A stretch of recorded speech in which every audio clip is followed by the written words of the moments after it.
నువ్వు దేవుని మాట నమ్మలేదు. ఆ రోజు నుంచి దేవుని మందిరంలో ప్రార్థన చేసి బయటకు వచ్చిన జకర్యా మూగవాడిగా సెటిల్ చేసుకున్నాడు. మగవాడే అంతవరకు స్పష్టంగా మాట్లాడగలిగిన వ్యక్తి ఇప్పుడు మూగవాడైపోయాడు. ప్రియమైన దేవుని బిడ్డలారా, దేవుడు మనతో మాట్లాడినప్పుడు దేవుని మాటని మనం నమ్మాలి. దేవుడు మనకిచ్చిన వాగ్దానాలను నమ్మాలి.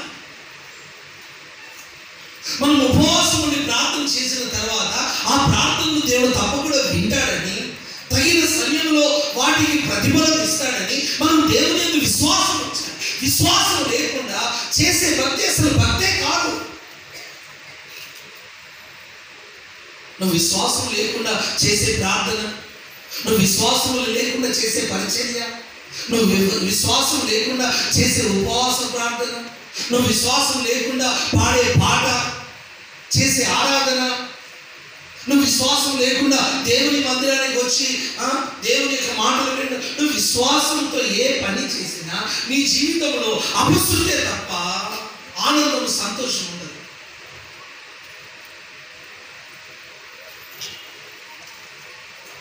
మీకు విషయాన్ని గుర్తు చేశాను. దేవుడు అబ్రహాముతో శారముతో చాలా స్పష్టంగా చెప్పాడు, ఆకాశ నక్షత్రంలో వలె, ఇదిగో సముద్ర తీరం వలె, ఇస్కరేణ వలె నీకు సంతానాన్ని ఇస్తాను. శారమ్మ గమనించండి, అబ్రహామేమో దేవుని వాగ్దానాన్ని గట్టిగా పట్టుకున్నాడు. అబ్రహాం అంటాడు, 600 అయినా 106 వాగ్దానం చేసిన వాడు నమ్మదగిన వాడు. ఆయన మాటిచ్చాడు కనుక మాట కాస్త గట్టిగా హల్లెలూయా. ఒకవేళ మనిషి మాటిస్తే మాట తప్పుతాడేమో,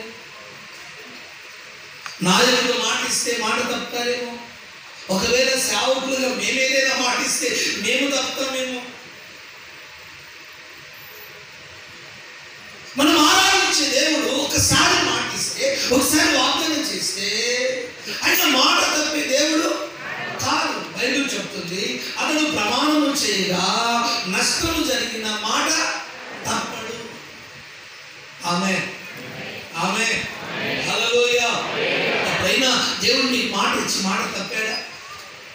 కానీ గమనించండి, శారమ వయస్సు గతించిన కొలది ఆమె వయస్సు ఎలానైతే పైబడుతుందో, చర్మం ఎలానైతే అలా ముడతలు పడుతుందో, ఆమెలో ఒకలాంటి అవిశ్వాసం, అపనమ్మకం అలా పెరుగుతూ వచ్చింది. తన వయస్సుతో పాటు అవిశ్వాసం కూడా పెరుగుతూ వచ్చింది.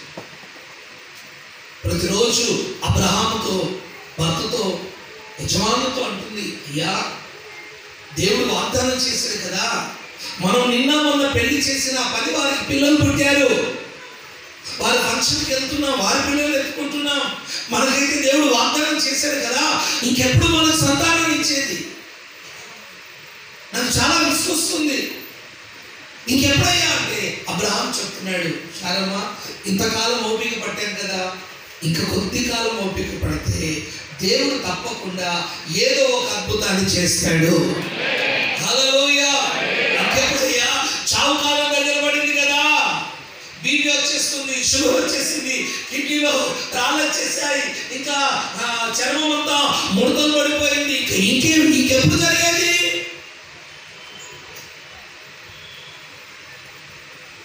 ఇంకెప్పుడు నేను పిల్లల్ని కనేది? శారమ్మ ఓవి ఎన్నిసార్లు చెప్పిన శారమ్మ అబ్రహాము తొందర పెడుతూనే ఉంది. కారణం ఏంటంటే అబ్రహాముకున్న విశ్వాసము ఎవరికి లేదు. కాస్త గట్టిగా ప్రైజ్ ది లార్డ్, కాస్త స్వరమెత్తి గట్టిగా చెప్తామా? హల్లెలూయా. ఒకే ఇంటిలో ఉంటున్నారు, ఒకే కుండలో నీళ్లు తాగుతున్నారు, ఒకే పాత్రలో చేసిన వంట భోజనం చేస్తున్నారు, కానీ ఇద్దరి హృదయంలో ఏక మనసు లేదు. అర్థమైందండి? అబ్రహాం యొక్క విశ్వాసం వేరు, శారమ్మ విశ్వాసం వేరు.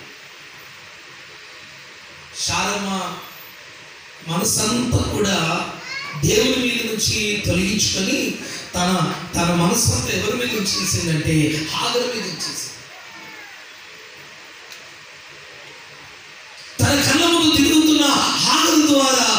సంతానాన్ని పొందుకోవాలి, తన ఆశ తీర్చుకోవాలి, తన కోరిక నెరవేర్చుకోవాలి, ఆ సంతానం ద్వారా నేను ఆనందించాలి, ఆ సంతానాన్ని నేను ఎత్తుకోవాలి అని చెప్పి తన మనసంతా తన కళ్ళ ముందు తిరుగుతున్న ఆ హాగరు మీద, తన కళ్ళ ముందు తిరుగుతుంది.